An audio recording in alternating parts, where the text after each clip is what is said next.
राधा राधा राधा राधा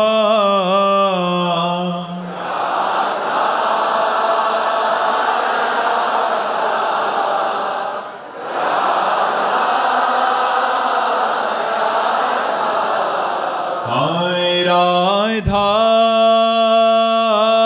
राधा राधा राधा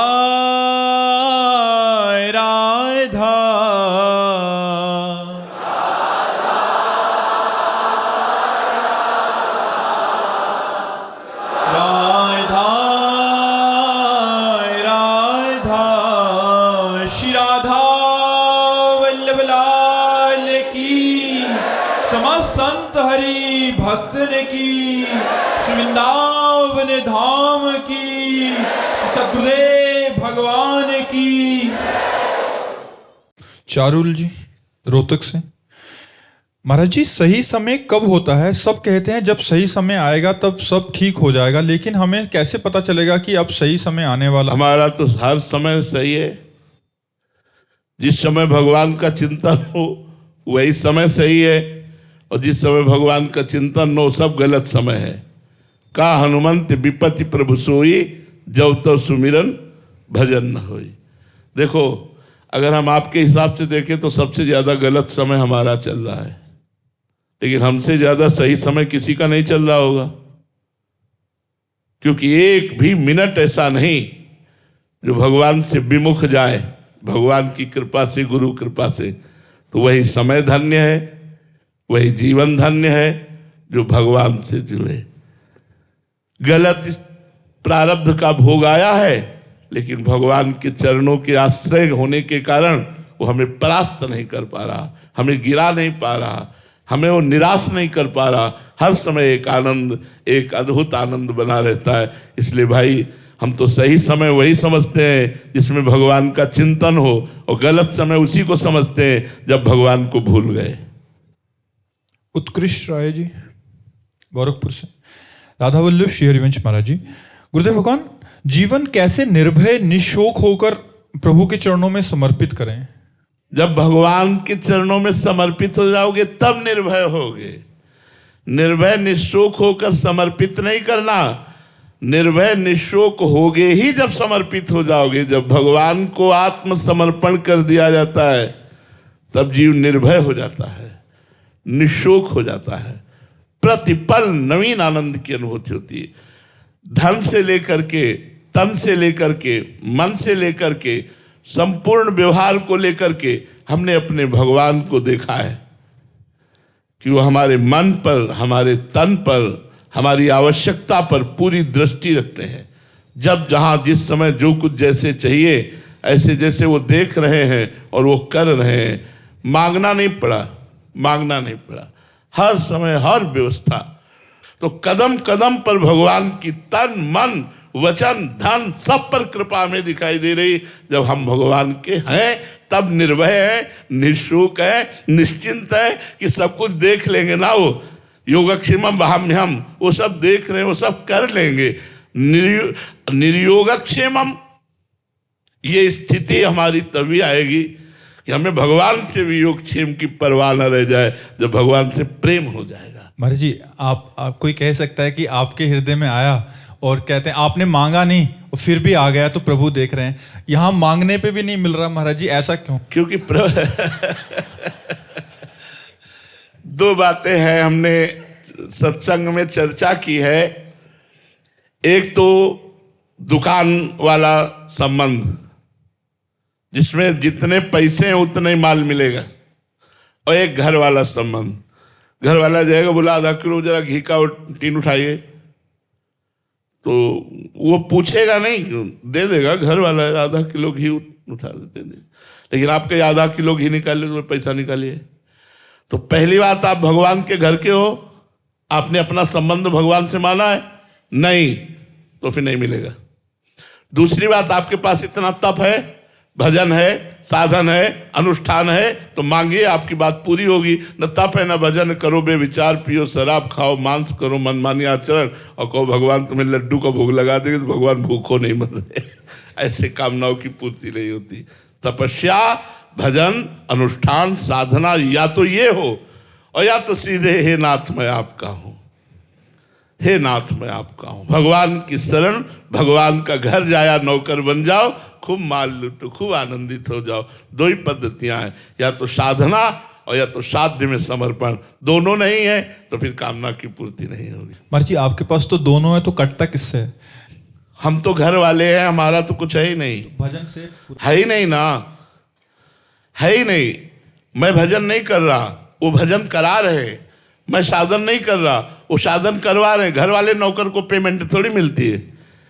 घर वाले नौकर, घर वाला घर का पर्सनल नौकर हो, उसको पेमेंट नहीं मिलती, पर उसके सारे खर्चे मालिक स्वयं देखता है। तो हम पर्सनल नौकर हैं, घर वाले नौकर हैं, हम पेमेंट वाले नहीं है, इसलिए हमारी फीस नहीं कटती, हमारा सब चलता है। भगवान के आश्रित हो जाए, बड़े मजे है यार। तुम्हें बिल्कुल सरल भाषा में कहते, भगवान के आश्रित हो जाओ। एक टेबलेट का पैसा नहीं था खरीदने का। इसी वृंदावन में कई कई दिन भूखे रह कर के कुटिया में गुजारा। जब मालिक की नजर हो गई, आज आवश्यकता है, औषधि व्यवस्था सब मारी घूम रही। किसके बल से? भगवान के बल से। अगर भगवान का बल न हो तो वही जैसे गोस्वामी तुलसीदास जी कहते, जब मैं दूसरे के दरवाजे पर खड़ा होता तो कहते अभागा बालक है, जन्म लेते ही माँ को मार दिया, दासी ने सेवा की वो भी माँ, इसको हटाओ। आज जब मैं राम का हो गया तो बादशाह ताज उतार के रखता है। तो वही बात हमने अपने जीवन में देखी। जब तक साधना का अहंकार रहा तो ठोकरे खाता रहा, और जब भगवान की शरण में हो गया तो माला माल हो गया। लोग पर लोग सब आनंद ही आनंद हो गया। आप भी आनंदित हो जाइए, यही सिखाने के लिए हम बोल रहे। भगवान की शरण में हो जाइए, भगवान की शरण में बहुत आनंद रहेगा। भगवान परमानंद स्वरूप है। भगवान ने संपूर्ण सृष्टि किसी के सहयोग से नहीं बनाई, एक संकल्प से संपूर्ण ब्रह्मांडों की रचना कर दी। वो भगवान प्रसन्न हो जाए तो क्या मेरी छोटी छोटी कामनाएं नहीं पूरी कर सकते? क्या चाहिए आपको? क्या चाहिए? सब व्यवस्था भगवान कर देते हैं। आप शरण होके तो देखिए, आप भगवान की शरण होके देखिए, भगवान सब व्यवस्था कर देते। महाराज जी आपने लंबे समय साधना किया है, क्या ये उसका परिणाम है ये स्थिति आना, या हम बात मान लें आपकी आज से ही वहीं? नहीं, ये किडनी फेल का परिणाम है। अगर हमारी किडनी फेल ना होती तो शरणागति हमारी पुष्ट ना होती। 6 घंटे पद्मासन में बैठकर प्राणायाम के द्वारा अपने मन को वश में करके परमात्मा में लगाना, ये हम सीखा था। भगवान बड़े कृपालु हैं, कृपा करेंगे, मेरा कल्याण कर देंगे। कहीं एक भी रेखा नहीं थी, केवल साधना पक्ष पर जोर था। मेरे बाल ब्रह्मचारी, कहीं भी मेरी त्रुटि नहीं होनी चाहिए। ये साधन, ये साधन, ये साधन, कृपा शब्द था ही नहीं। और जब किडनी फेल हुई तब होश ठिकाने आए। वो अहंकार साधना का मिट्टी में मिल गया कि अब क्या करेंगे, अब तो किसी काबिल नहीं रहे। तब जैसे गजेंद्र ने फूल लेकर पुकारा ना हरि, जैसे द्रौपदी ने हाथ उठा के कहा गोविंद, ऐसे ही प्रेमानंद ने हाथ उठा कर लाडली जू देख लो, अब तो किसी काम का नहीं रह गया। तो लाडली जू का सारा प्रताप है, हमारी साधना का नहीं है। वर्षा तंवर जी, राधे राधे। महाराज जी, गुरुदेव आपके श्रीमुख से बहुत बार सुना है कि नहीं खान पान ते भावे है, नहीं कोमल वचन सुहावे है, सब विषय लगे ते खारा है, हरि आशिक का मग न्यारा है। महाराज जी, तेरा किया मीठा लागे, और एक और भाव, भावे सो करहूं प्रेम के नाते, जोई जोई प्यारो करे सोई मोहि भावे, कबीरा कुत्ता राम का मोतिया मेरा नाम, गले राम की जेबड़ी जित खींचे तित जाऊं। महाराज जी, इन सब पदों में प्रभु के सब विधान को मंगल में ही बताया गया है। प्रभु के हर विधान में महाराज जी हम प्रसन्न कैसे रहें, ये भाव अंदर से हमारे महत्व बुद्धि कैसे जागे? पहले प्रभु को समर्पित हो जाओ आप।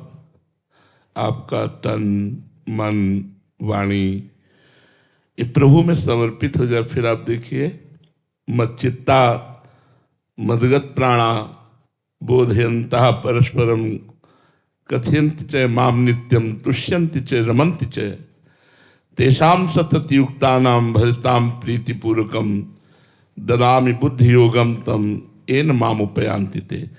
जब बुद्धि का भगवान में योग हो जाता है तब ये स्थिति आ जाती है।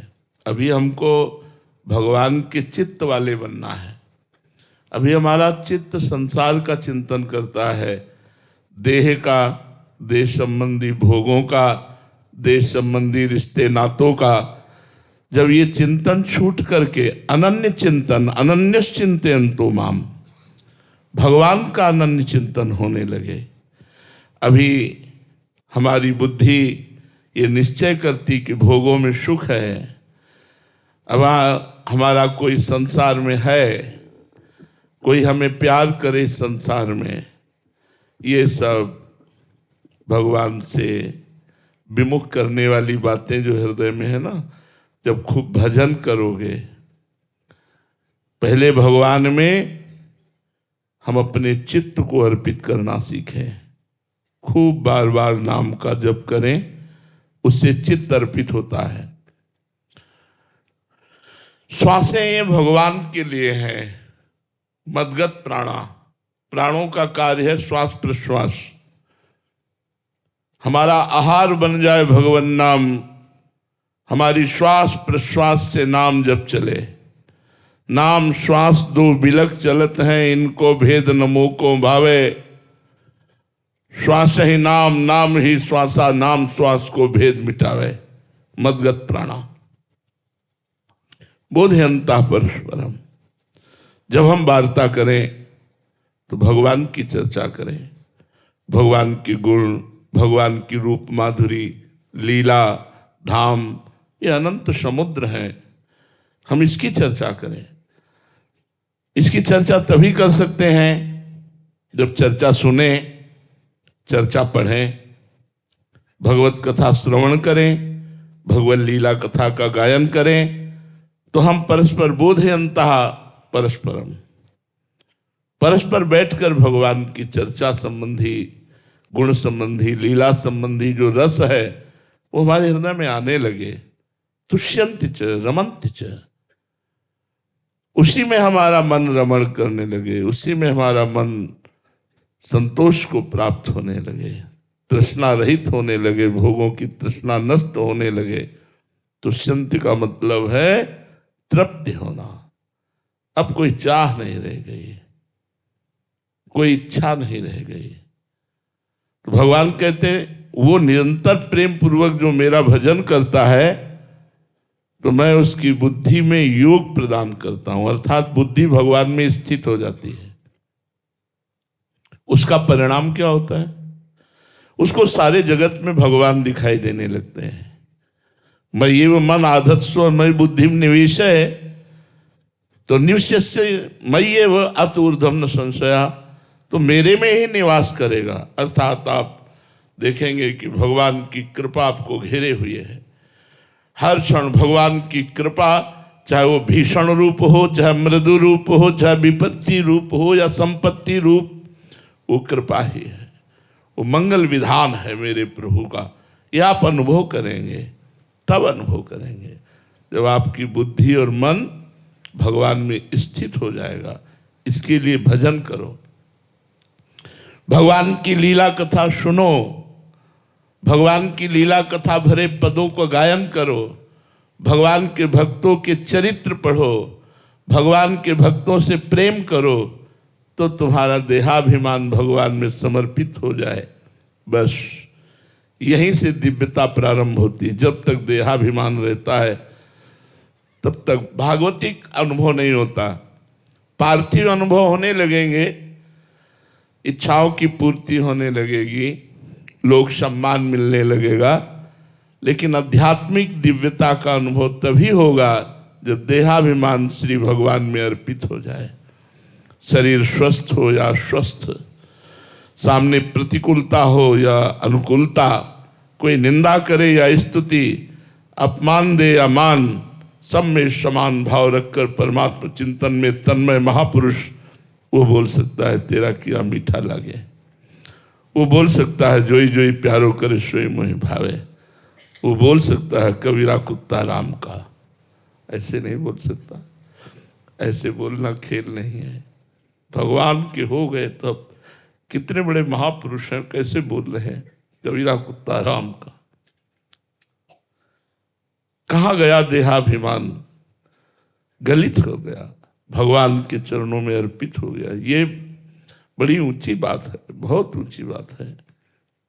भगवान का हर विधान मंगलमय, हर विधान अनुकूल ही दिखाई दे, ये तो बहुत बड़ी शरणागति है, बहुत बड़ा समर्पण है। इसलिए पहले खूब नाम जप करो। लखन गुप्ता जी, राधे राधे गुरुदेव। गुरुदेव, चाह मिटी चिंता मिटी मनुआ बेपरवाह, जिनको कछु ना चाहिए वे शाहन के शाह। गुरुदेव, आपकी व श्री जी की कृपा से इस दास की सारी चाह मिट गई हैं, लेकिन श्री जी के ये जान कौन रहा है? ये कौन जान रहा है कि चाह मिट गई? तुम्हारा अहंकार। अभी चाह कहां मिटी है? ये जाना तुमने कैसे जाना? तुम्हारी चाह मिट गई, तुमने जाना कैसे? तुम्हारा अहंकार तुमको बोल रहा है। अहंकार के बिना तुम्हें कैसे पता चलता कि तुम्हारी चाह मिट गई?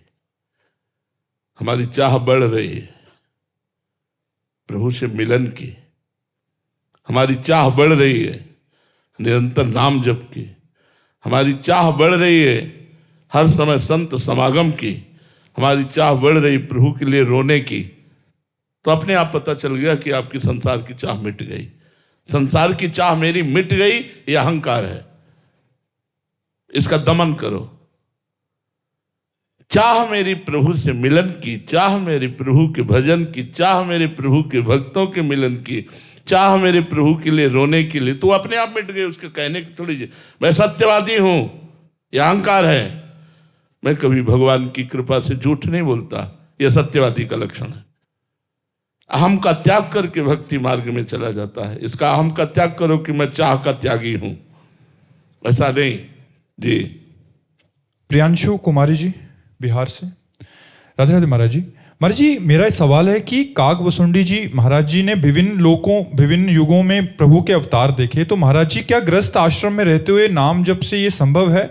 क्या मैं ऐसे युग में जन्म मिल सकता है मुझे जहां प्रभु के अवतार हों और मैं उन्हें पहचान सकूं? महाराज जी जी, भजन से क्या नहीं हो सकता। काकभुसुंडी जी भी तो एक साधारण जीव ही थे, भजन के प्रभाव से असाधारण गति प्राप्त की। भजन के प्रभाव से आप उन्हीं के मुख से उनके पूर्व जीवन को सुनिए कि अपने गुरु से द्रोह करते थे, अपने गुरु का अनादर करते थे। गुरु जब हरि चर्चा करते तो उनको बुरा लगता था। भगवान शंकर की प्रीता के कारण गुरु पधारे तो उठकर भी नहीं खड़े हुए, तभी तो भगवान शंकर ने साप दे दिया था। एक साधारण से साधारण जीव असाधारण अबाध अप्रतिहत गति को प्राप्त हो जाता है भगवान के नाम बल से। जितना भजन करोगे जो चाहोगे प्राप्त हो जाएगा। भजन के बिना बातों से प्राप्त होने वाला नहीं। पहले काल के प्रवाह से मुक्त हो, काल पर विजय प्राप्त करो, फिर जाकर बात बनेगी। काल समय, सर्दी, गर्मी, बरसात, ठंडी, अपमान, दुख, सुख, ये सब, इस पर विजय प्राप्त करो। कालातीत समुझ जाए शरण ते डरत ना काल डर, दियो दान तिन भय द्वंद्व दुख सब घटे, नित नित नव नव प्रेम कर्म बंधन कटे। ये स्थिति भजन, बिना भजन के आज बातें बहुत हैं, भजन बहुत कम है। 4 घंटे 6 घंटे एक ही नाम में मन को लगाना निरंतर चल रहा है, फिर बातें करो तो अच्छा लगेगा, फिर देखो तो अध्यात्म की उन्नति। बिना भजन के कुछ नहीं प्यारे, कुछ नहीं, चाहे 18 पुराण कंठस्थ कर लो, भजन के बिना गति नहीं।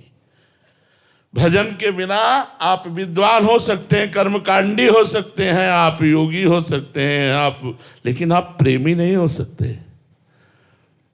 बारी मथे कृत होए बरुशिक ताते बर तेल, बिनु हरि भजन भवतरी या सिद्धांत पेल। जब तक भगवान का भजन नहीं, तब तक वो केवल व्यर्थ की वार्ता ही है। वार्ता से काल पर विजय प्राप्त नहीं की जा सकती, उसके लिए मंत्र जप और भजन की आवश्यकता है। तो गुरु जी की शरण होकर उनसे प्राप्त मंत्र और नाम निरंतर रटे और साधना में प्रवृत्त रहे तो दीर्घ काल तक ऐसा करने के बाद हृदय की स्थिति बदल जाती है, भगवदाकार स्थिति होने लगती है, एक आनंद की स्थिति रहने लगती है, तब सब दिव्यताएं अपने आप आ जाती हैं। अनंत जी मुंबई से। राधे राधे महाराज जी। महाराज जी, मैंने आपके सत्संग में काफ़ी बार सुना है कि किसी की निंदा नहीं करनी चाहिए। महाराज जी, मैं ये जानना चाहता हूँ कि भक्ति में जीवन या हमारे भक्ति पर इसका क्या असर होता है? इसका असर ये होगा कि जिसकी निंदा आप कर रहे हो, आप वही आचरण आप में आ जाएंगे, करके देख लें, वही आचरण आ जाएंगे। ये हम अपने जीवन के अनुभव की बात कहते हैं। उसे बहुत संभालते थे, नव युवक अवस्था थी, तो कभी किसी के दोस्त दर्शन अगर हुए भी तो प्रणाम करके तुरंत उसका मार्जन करते थे, अपने दिमाग में नहीं रखते थे। बुरा जो देखन मैं चला, बुरा न मिलिया कोई, जो दिल खोजू आपनो तो हमसे बुरा न हो। तो इसलिए हमें चाहिए अपनी भक्ति को सुरक्षित और परिपक्व करने के लिए किसी के भी दोष दर्शन न करे। सब भगवान का स्वरूप है, भगवान जिससे जो करवाना चाह रहे वो हो रहा है। हमें अपनी भक्ति को सुरक्षित रखना है।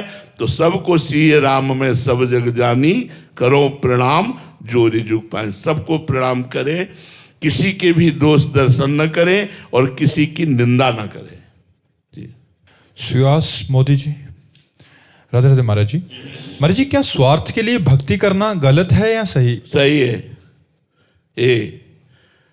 कैसे भी जुड़ो हमारे भगवान से, तुम्हारा मंगल कर देंगे। आर्त, अर्थार्थी, जिज्ञासु, ज्ञानी, 4 प्रकार के भक्त होता है। संकट निवृत्ति के लिए भगवान का भजन करना, धन प्राप्ति के लिए भगवान का भजन करना, भगवान को जानने के लिए भगवान का भजन करना, और भजन स्वरूप हो जाना, भगवत स्वरूप हो जाना, जानत तुम्हें तुम्हें हो जाई। ये 4 प्रकार के भक्तों का वर्णन है। 2 सकामी है और 2 महान निष्कामी है। तो यदि हम सकामता से भी भगवान में जुड़ते हैं तो जुड़े ना मंगल भवन से, तो हमारा मंगल हो ही जाएगा। चाहे स्वार्थ से क्यों न जुड़े, हम भगवान से जरूर जुड़ें। हमें जो चाहिए वो भगवान से मांगे, जरूर हमारा मंगल होगा। जरूर हम तो कहते हैं कि सब लोग जुड़ो, चाह से जुड़ो, स्वार्थ से जुड़ो, सकाम से जुड़ो, जुड़ो ना भगवान से, तुम्हारा मंगल हो जाएगा, तुम्हारा मंगल हो जाएगा। राहुल अग्रवाल जी, राजस्थान से। राधे राधे महाराज जी। महाराज जी, मुझे आपसे ये जानना है कि ये मन का स्वभाव नीचे की ओर गिराने की ही चेष्टा क्यों करता? आखिर ये भगवान की ओर क्यों नहीं लगना चाहता? कि जैसे जल का स्वभाव है, उसको छोड़ोगे उसकी नीच गति है, वो नीचे ही जाएगा। अगर उसको ऊपर चढ़ाना है तो यंत्र की आवश्यकता है, मशीन की। ऐसे ही मन का स्वभाव, मना खष्टान इंद्रियाणि प्रकृति स्थानी कर्षति। मन और 5 ज्ञानेंद्रियां ये भोगों की तरफ ही जाएंगी, प्रकृति की तरफ जाएंगी, नीचे की तरफ जाएंगी। अगर इनको ऊर्ध्वगामी करना है तो मंत्र की आवश्यकता है। जैसे जल को ऊर्ध्वगामी बनाने के लिए यंत्र की आवश्यकता है, ऐसे मन को भगवत चरणारविंद में लगाने के लिए मंत्र की आवश्यकता है। तो भगवान के स्वरूप गुरुदेव भगवान का वर्ण करो, उनसे मंत्र लो, नाम जप करो। ये मन और 5 ज्ञानेंद्री, इनकी रचना ही हुई है प्रकृति की तरफ जाने की। भगवान ने कहा ममैवांशो जीवलोके जीवभूता सनातनः मना खष्टान इंद्रियाणि प्रकृति स्थानी कर्षति। इस रचना के क्रम को उलटना होगा, इनको भगवान की तरफ चलाना होगा। उसके लिए मंत्र और नाम की आवश्यकता है। खूब नाम जप करो, मंत्र जप करो, मन भगवान में लगने लगेगा। विनीत भंसाली जी, अजमेर से। राधे राधे महाराज जी। महाराज जी, मेरा प्रश्न है कि मैं सोमवार को शिव जी, मंगलवार को हनुमान जी, बुधवार को गणेश जी, गुरुवार जी को विष्णु जी, शुक्रवार जी को माता जी, शनिवार को शनिदेव और रविवार को सूर्य जी का अर्घ और पूजा करता हूँ। मेरा प्रश्न है, क्या सभी की पूजा करने से सभी की कृपा बनी रहती है? किसी एक से भी जुड़ा जाए तो ये सब कृपाएं अपने आप आ जाएंगी? एक साधे सब सधे और सब साधे सब जाए। सब साधे सब जाए। प्रारंभिक भक्ति सबकी ऐसी होती जैसी आप कर रहे हैं, लेकिन जब भक्ति का रंग आता है तो एक भरोसो, एक बल, एक आस विश्वास, एक राम घनश्याम हित, चातक तुलसीदास। प्रारंभिक भक्ति सबकी ऐसी होती जैसी आप कर रहे हैं। हम भी प्रारंभ में जब कक्षा 8 में पढ़ते थे तो शिव चालीसा, राम रक्षा स्तोत्र, ये गजेंद्र मोक्ष, ये विविध प्रकार की स्तोत्रों का पाठ और देवी जी, शंकर जी, गणेश जी सबकी उपासना, उसका फल हमें मिला कि आज हम श्री राधा वल्लभ लाल की अनन्य उपासना में स्थित हैं। रसना कटो जो अन रटो, निरक्ष अन फुटो नयन, श्रवण फुटो जो अन सुनो, श्री राधा जस बैन, ये तब आई है।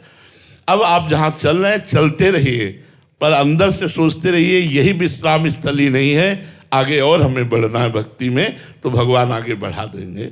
इसमें कोई दोष नहीं है, आप बढ़िए, आगे बढ़िए। पर कृपा तो एक की ही होगी। अब चयन कर लो एक, जैसे गोस्वामी तुलसीदास जी ने विनय पत्रिका में सबकी आराधना की, लेकिन मांगा सियाराम जी के चरणों में प्रेम। ऐसे एक चयन कर लो, माँ चयन कर लो, पिता चयन कर लो, जो भी चयन करो। भगवान माँ भी हैं, पिता भी हैं, मित्र भी हैं, प्रीतम भी हैं, जो चाहो, स्वामी भी हैं। तुम्हें माता च पिता तुम्हें बंधुश्च सखा तुम्हें विद्या द्रविणं तुम्हें सर्वम मम देव देव। तो भगवान के किसी एक रूप में आसक्ति कर लो और सब रूप की आराधना करो और सबसे यही फल मांगो कि मुझे अमुक भगवान के नाम रूप में प्रेम हो, तो वहां से कृपा प्रकट होनी शुरू हो जाएगी। महाराज जी, एक ने प्रश्न किया था, हम पढ़ नहीं पाए थे, कि हमें डर लगता है कि कहीं ये नाराज ना हो जाएं, वो नाराज ना हो जाएं, तो फिर इसलिए हम सबको बना के चलते हैं कि सब कोई है ही नहीं, एक ही है, एक ही परमात्मा है, एको ब्रह्म द्वितीयो नास्ति। अच्छा, डाल पत्ते में पानी डालने से वृक्ष पुष्ट नहीं होता, और जड़ में पानी डालने से डाल पत्ते भी पुष्ट हो जाते हैं। तो सबकी जड़ है श्री भगवान। ऊर्ध्वमूल मदासा कामस्तुत्तम प्राहुरभ्यम। यदि श्री भगवान की आराधना की जाए तो सब देवी देवता, सन, ग्रह, नक्षत्र सब आशीर्वाद देने लगेंगे। विश्वास करो, चाहे वो 7.5 में बैठे हो, तुम्हारा मंगल ही करेंगे या मंगल नहीं करेंगे, क्योंकि भगवान के दास हो तुम। और भगवान से विमुख होकर उनको तुम एक टैंकर तेल चढ़ा दो तो भी तुम्हारा विनाश ही करेंगे, क्योंकि भगवान से विमुख हो तुम। हमारी बात को समझो, भगवान का आश्रय ले लो, सब कृपा करेंगे, सब मंगल करेंगे। ना चाहते हुए भी सब कृपा करेंगे, ना चाहते हुए भी सब कृपा करेंगे। देखो, उदाहरण में हम आपको बता रहे हैं, भगवान के अनन्य भक्त हैं भरत जी महाराज, जो जड़ भरत रूप को प्राप्त हुए 3रे जन्म में। एक राजा पुत्र कामना से भद्रकाली को वचन दिया कि हे मां, यदि आपकी कृपा से हमारे पुत्र हो जाए तो मैं नर बलि चढ़ाऊंगा, मनुष्य की बलि। पुत्र हो गया। एक आदमी वो पकड़ के लाए, दस्यु थे वो लोग, तो चोर थे, हिंसक थे। अब वो आदमी समझ नहीं पाया मुझे क्यों पकड़ के लाए। अब उसको अच्छी अच्छी खान पदार्थ सामग्रियों में छोड़ दिया गया, जो तुम्हारा मन हो खाओ। तो एक जगह गरम जलेबी खा रहा था, तो जलेबी जो खवा रहा था उसने कहा खा लो, कुछ मिनट बाद तलवार चलेगी तेरे गले पे। तो उसने कहा ऐसा, वो धीरे से बहाने से निकल गया। उसको पता नहीं था कि मेरी मृत्यु होने वाली, लेकिन जब पता चला तो भाग गया। जब वो भाग गया तो जो लोग पकड़ के लाए थे उन लोगों ने कहा अगर ये राजा को सूचना देते हैं तो हमारी बलि चढ़ा देगा, तो खोजा जाए कोई नर पशु ऐसा जो बलि के योग्य हो। तो महाराज ये ब्रह्माकार बैठे हुए थे जड़ भरत जी, भगवान में निरंतर चिंतन और स्वस्थ शरीर, इन्हीं को पकड़ लिया, ले गए, स्नान कराया, सुंदर पूजन किया, खीर पुआ माल सब अच्छे अच्छे पवाए, और भद्रकाली के सामने जाकर ऐसे सर झुकाकर जे ही तलवार उठाई तो फट गई भद्रकाली की मूर्ति, और स्वयं भद्रकाली प्रकट होकर वही तलवार लेकर अपने सेवकों की गर्दनें उड़ा दी। सीम की चाप सके को तासु, बड़ रखवार रमापति जासु। भगवान के भक्त की गर्दन उड़ा दे। भागवत में पढ़ के देख लो प्रसंग, अपने ही पुजारियों की गर्दनें उड़ा दी देवी जी ने, और भरत जी उठे चल दिए, भगवान के चिंतन में मग्न है। उनको पूड़ी हलवा खवाने में और तलवार चलवाने में कोई उनको फर्क नहीं था। देवी जी ने रक्षा कर ली, कोई धन्यवाद नहीं, कोई नमस्कार नहीं। अपनी यह अद्भुत स्थिति, भगवान में तन्मय महापुरुष की स्थिति। तो जो भगवान का दास है उसका कोई बाल बांका नहीं कर सकता। भगवान देवी रूप में है, स्वयं प्रकट होकर के, और अपने पुजारियों की गर्दनें उड़ा दी, लेकिन भरत जी के खरोच भी नहीं आने दी। भागवत में प्रसंग पढ़ लो, भरत चरित्र में।